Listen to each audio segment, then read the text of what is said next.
I think the key word is stability. You need a government that must stay there for 5 years. You need a prime minister who's the captain of the ship for 5 years without looking at his back. Who's going to run away from him?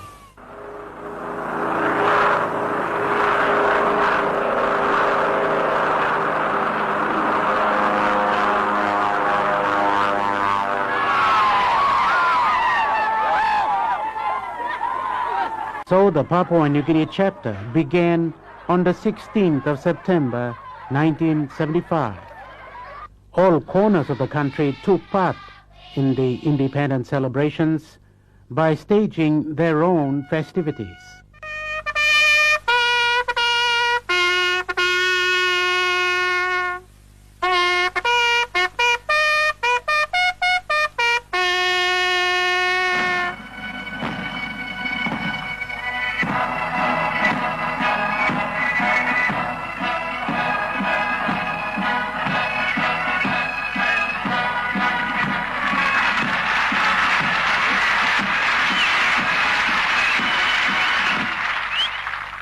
In Port Moresby, the Sir Hubert Murray Stadium became the country's point of all the formalities.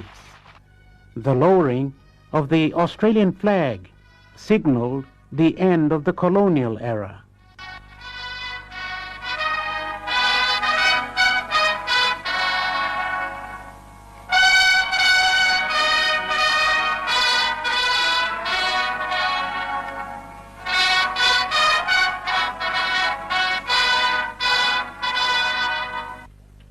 And the rising of the new placed Papua New Guinea amongst the world of independent countries.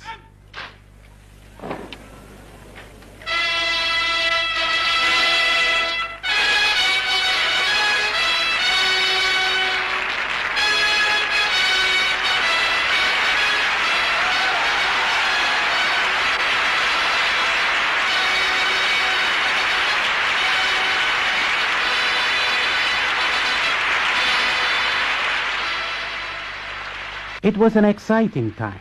Why not? Independence is not like an election. It comes only once.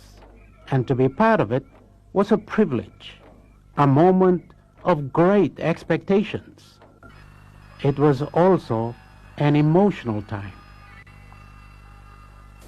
Looking back, in 61, when I first envisaged the independent state of Papua New Guinea and its flag and its national anthem and its constitution,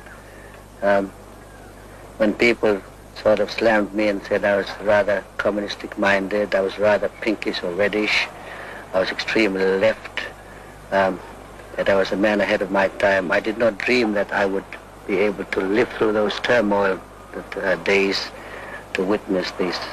A lot of people in this country thought, well, we wouldn't be able to do it. They were talking in terms of 2 or 3 decades, while I was talking in terms of few years. Papua New Guinea is a political democracy. Politics and politicians have been a dominant part of the 20 years as an independent nation. The political events that preceded self-government and independence remain a closed chapter. The push for Bougainville to be separate and activities of the Matungan Association in East New Britain have in fact ensured a united Papua New Guinea during independence.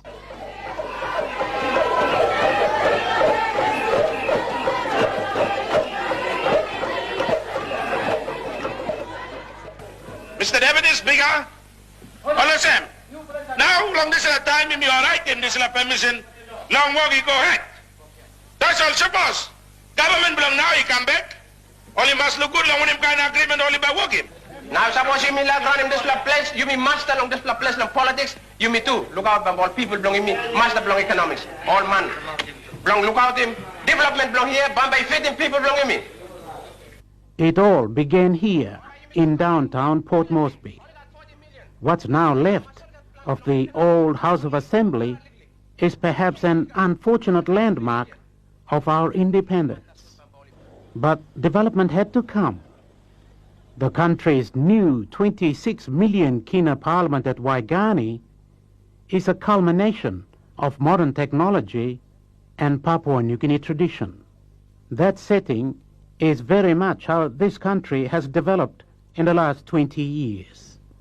A Westminster democracy and its cost, Melanesian ways that have led to more indecisiveness than consensus, and traditional beliefs that have clashed with Western laws. Put all of those into a mixing pot, and the result has been something like this. Incredible progress in the physical development of the country and in the lives of the people. Papua New Guinea's democracy has withstood tests that are the envy of many African countries. And given the vast resources, this land is blessed. But along the way, a new vocabulary called compensation has become part of the people's conversation.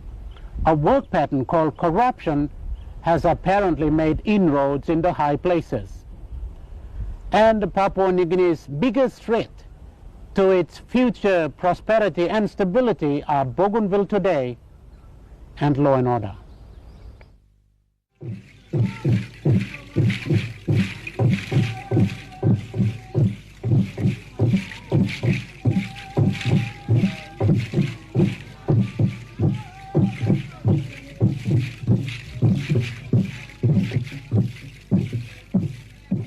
This is Coil, one of many islands of the coastline of Wewak. Less than 1,000 people live on the island.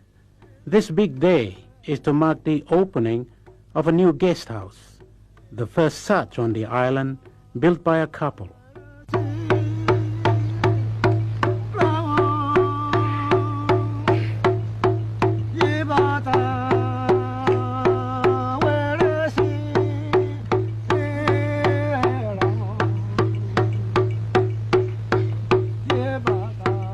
Sir Michael Samare was accorded the honor to open the venture. Mikam also regional member belong Upla. So now too only talk also me were in Nupla at only now sim hat long luluai now only give me hat long Kukura long Peles long province.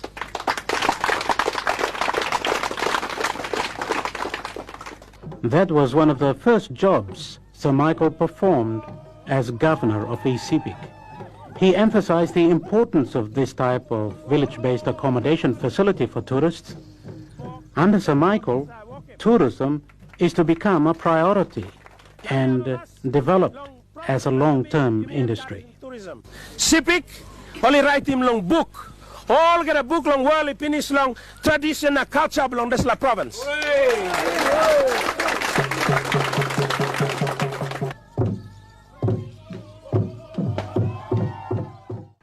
You're still with the report. The Prime Minister was in Wewak recently to witness and co-sign an agreement on the amalgamation of the Kindy Teachers College with Divine Word University. This means that the college will now produce teachers with bachelor degrees in both primary and special education. It has never been a better week for the Prime Minister, as was on Saturday the 23rd of August when he revisited the St. Benedict's Kindy Teachers College in Wewak. This time he came to witness and co-sign an agreed statement on the amalgamation of the Teachers College with Divine Word University. The signing of this amalgamation was a dream come true for Sir Michael. A former teacher himself, he was pleased with the concept of St. Benedict's becoming an educational faculty of the Divine Word University.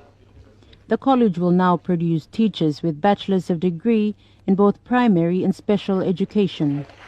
So it gives me great pleasure today to witness and endorse the coming of age of St. Benedict's Teachers College as education faculty for Divine Word University. Accompanying Sir Michael to the signing was Lady Veronica, Director General for Higher Education Philip Kerame, Divine Word University President Father Jan Chuba, Education Secretary Peter Baki, Bishop Tony Burgess of the Wewak Diocese, and various other dignitaries. Father Jan said that this agreement had already proven itself through producing quality higher education courses that are directly focused on the needs of the country. It is good to see our Prime Minister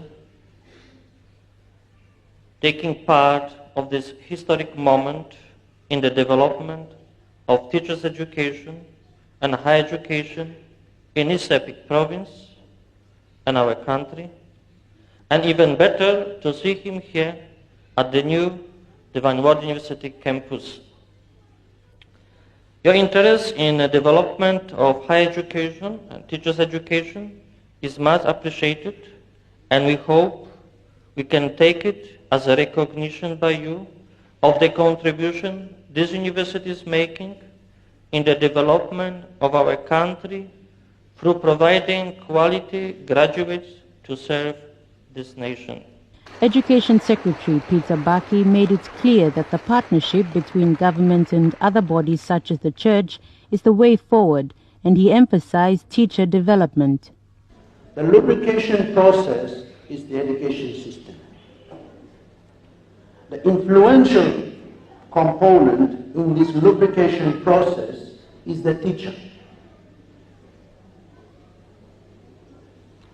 How can we provide quality relevant education that meets the needs of those who go to the village, but those who are going to help develop our own astronauts? Like many mission institutions in the country, St. Benedict's has its own history. 34 years in the making, the college commenced operations on the 11th of February 1956 under the name St. Xavier, Guinea. In 1965, late Bishop of Wewak, Bishop Leo, renamed it St. Benedict's Teachers College, and it was later moved to its current location in Kaindi, in the heart of Wasara. The Saure people are the traditional landowners of which St. Benedict's now stands. As ordinary member for Wewak, Sir Michael has had numerous dialogues with them to ensure that the Saure people benefit from St. Benedict's. Today, as Prime Minister, Sir Michael has agreed to talk to them again, and at least 1/3 of interests promised to them will be delivered for the use of their land. In the meantime, he urged the Wewak community to take pride in the very first university campus in their province. The National Alliance Party, led by Sir Michael, celebrated its first day in office over the weekend. The Prime Minister expressed optimism and assured PNG of the government's commitment to move forward despite current challenges. The Grand Palace inside the RH Hypermart was the venue where the National Alliance Party celebrated 12 months in government on Saturday night. All who were invited were from the corporate organizations as a sign of the government's commitment to public-private partnership. You, a country whose democratic foundation.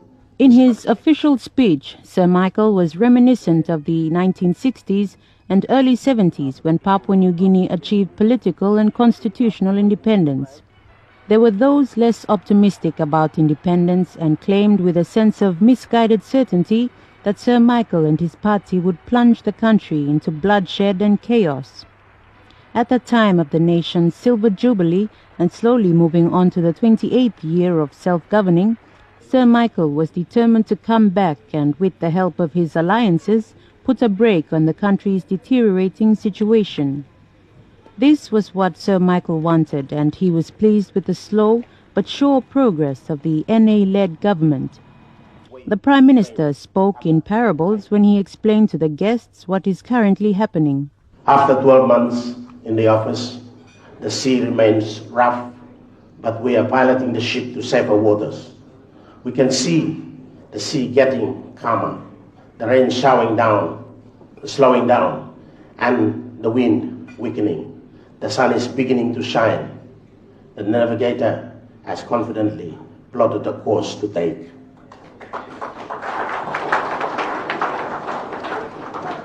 The crew is comprised of seasonal sailors and qualified seamen who are confident in handling their assigned responsibilities and working together as a team to get the ship safely to its destination. The mining industry is expressing unreserved confidence in the country by investing well in new explorations. The fishing industry is increasing its fish money and jobs ashore. The guinea is stable and gaining.